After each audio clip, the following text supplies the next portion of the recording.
Yo, salut tout le monde, c'est JC. Donc aujourd'hui une nouvelle vidéo avec Freelancer sur PC en version française. Freelancer, c'est un space opera, c'est le, on va dire entre guillemets, le digne successeur du mythique Elite sur PC que les vieux joueurs quadragénaires aujourd'hui se souviennent quand ils jouaient à Elite dans les années 80 sur leur vieux PC 286. Ah, c'était la belle époque des jeux en 2D en 4 couleurs avec des sons directement sortis de la carte mère quoi, du PC. Ça, c'était la bonne époque. Enfin bon, on a Freelancer. Alors, un jeu qui est sorti déjà en 2002, donc il date un peu, vous verrez ça graphiquement.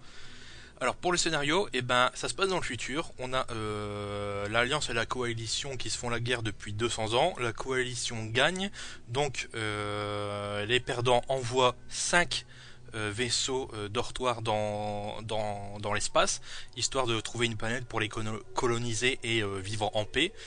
Et donc ça marche, et donc 800 ans plus tard, vous jouez le rôle de Edison Trent, c'est un freelancer qui se retrouve sur le port France 7. Il a un contact pour faire un deal qui va lui rapporter 1 million de crédits. Sauf que le port France 7 explose, enfin se fait exploser par des inconnus, et vous échappez in extremis du port France 7 avec votre contact qui est gravement blessé. Vous arrivez sur la planète Liberty, et ben, vous avez perdu votre argent.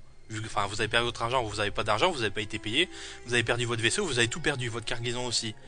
Donc vous arrivez sur Liberty, sur cette planète-là justement, et donc vous rencontrez une personne de la FSL qui va vous engager pour faire quelques missions et qui va vous donner un vaisseau gratos. Et de là commence le scénario du jeu. Et je vais pas vous en dire plus, hein. Pour en savoir plus, il faudra jouer au jeu au niveau scénario. Alors le jeu, bon, j'ai sauvegardé, enfin j'ai chargé une sauvegarde, il y a que 13 missions dans le jeu. Il faut 15 heures, j'ai mis 15 heures pour le terminer le jeu. Donc c'est assez correct pour ce genre de jeu, mais bien sûr, vous allez voir, c'est un jeu où on est libre de ses mouvements, donc on peut, si on suit pas les missions principales, on est libre de ses mouvements et on peut aller partout dans l'univers. Et donc on peut jouer bien plus que 15 heures, bien sûr. Alors, quand on arrive sur Liberty, on a plusieurs choix. Déjà, on peut s'envoler dans l'espace pour visiter l'espace ou pour accomplir ses missions. On peut aller au bar. D'ailleurs, je vais y aller. On va aller au bar. Alors, le bar, c'est là où vous pouvez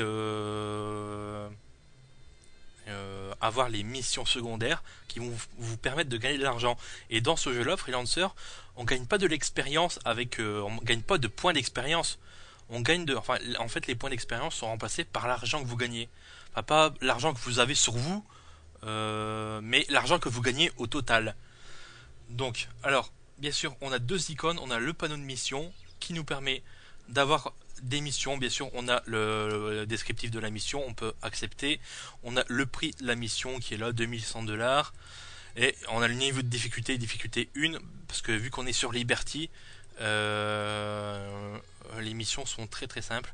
Donc quand vous avez fini le jeu continue.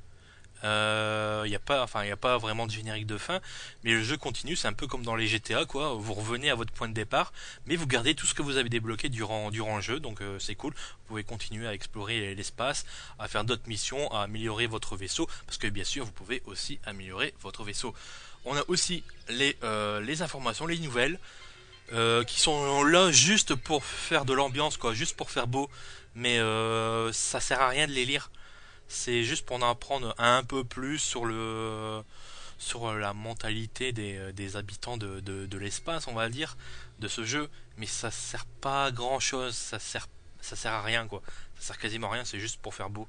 C'est juste de l'esbrouf, malheureusement. Donc, alors, on va hop, quitter. Donc, on peut parler aux gens. Vous voyez, quand je bouge le curseur sur eux, il y a plusieurs types d'icônes différents. Alors, quand il y a une icône vide, une icône de bulle, mais quand il n'y a rien dedans, ça veut dire que le mec n'a rien à me dire, donc c'est pas la même que je lui parle. Là, quand il y a des petits traits, en fait, là, il peut me dire, il peut me. Là, je vais cliquer sur lui. Il va me parler et il peut me donner des renseignements utiles. Enfin, des renseignements utiles qui pourraient me servir parce que on n'est pas enfin, dans les missions secondaires. il y a plusieurs types de missions. On peut détruire des stations spatiales, détruire des vaisseaux ennemis, assassiner une cible, emprisonner une cible, enfin l'attraper puis l'emprisonner quoi, la ramener en prison. Et on peut aussi faire de l'échange. On peut devenir marchand et faire des échanges commerciaux quoi. Et donc ces petits renseignements peuvent nous servir, peuvent parfois nous servir. Donc là, on va couper la cinématique. On a aussi le point d'exclamation à l'envers, on va dire. Et là, la personne va nous contre 300 crédits, elle peut nous donner des renseignements. Par exemple, là, je vais télécharger tous les renseignements sur D3 munitions sur votre réseau neuronal pour 300 crédits. Donc je vais accepter. Hop, c'est fait, fermé. Ça me servira. Vous voyez, hop, j'ai la carte de l'univers et hop, j'ai D3 munitions, un nouveau point sur ma carte qui est apparu et qui ne serait pas apparu si j'avais pas acheté. Il aurait pu apparaître sur ma carte si seulement j'y étais allé directement dans l'espace, mais voilà, il aurait fallu que je sache qu'il soit à cet endroit-là. Mais là, grâce à ces renseignements que j'ai payés, je peux le savoir directement. Bien sûr, on peut parler au barman ou à d'autres. Lui, il n'y a rien à me dire. Et il y a aussi une autre icône qui est pas là, qui est pas présente. Enfin, personne ne me le propose. Mais c'est l'icône aussi, comme sur l'icône de la valise. Il y a des personnages dans le bar qui peuvent me donner des missions. Donc ensuite, on a le marchand qui nous permet parce que quand on détruit des bases ennemies ou des vaisseaux ennemis, on peut récupérer leurs marchandises ou leurs armes qu'ils laissent. C'est pas tout le temps, mais ça arrive. Et les armes et les marchandises, on peut les vendre chez le marchand. Et les armes et les munitions, on les vend chez l'équipementier. Donc, par exemple, je vais faire le marchand. Vous voyez, hop, je peux acheter bien sûr des marchandises. Vous voyez, hop, je sélectionne les marchandises. Et là, avec le curseur, je peux choisir combien j'en vends. Et vous voyez, ici en bas gauche, c'est la capacité de stockage qui augmente au fur et à mesure que que je veux acheter plus ou moins de marchandises. Donc, vous voyez, là, c'est vraiment très très simple. On a bien sûr d'autres personnages ici qui me proposent il y a l'icône $. Ça c'est important, j'avais oublié. L'icône $, ça vous permet, quand vous parlez à des gens qui ont l'icône $, vous pouvez vous racheter une conduite auprès des factions qui sont pas contentes envers vous, parce qu'il y a un système de factions. Forcément, si vous faites des missions pour une faction A, la faction B ne va pas aimer, la faction C aussi, ou peut-être que la faction D va aimer aussi.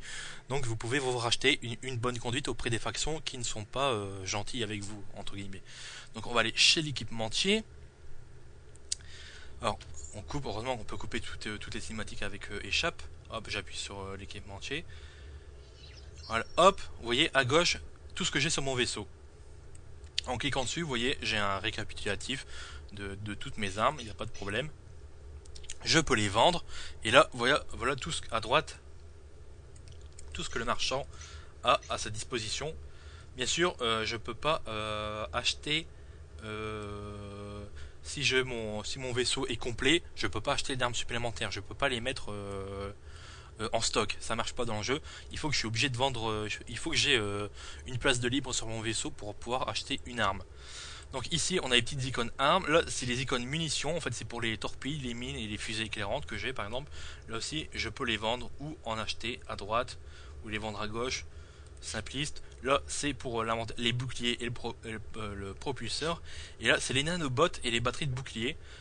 Ça, j'en parlerai après quand on sera en mission. Bien sûr, quand vous faites votre vaisseau peut être déglingué, on va dire, peut être abîmé, et donc il faudra revenir chez l'équipementier pour réparer votre vaisseau. Et on va chez le concessionnaire de vaisseaux, et là on peut acheter des vaisseaux. Enfin là il n'y en a que 3, mais les prix varient du simple au X-tuple, si je puis dire. Au milliard de tuples, il y a des vaisseaux qui coûtent très très cher dans ce jeu. Donc là c'est vraiment les vaisseaux niveau 1, ils sont vraiment pas chers du tout. Donc c'est pas la peine. Là on a plusieurs types de vaisseaux. On a les chasseurs légers, les chasseurs lourds, et on a une quantité de cargo qui va du léger au super lourd. Et bien sûr plus le cargo est lourd, plus vous pouvez prendre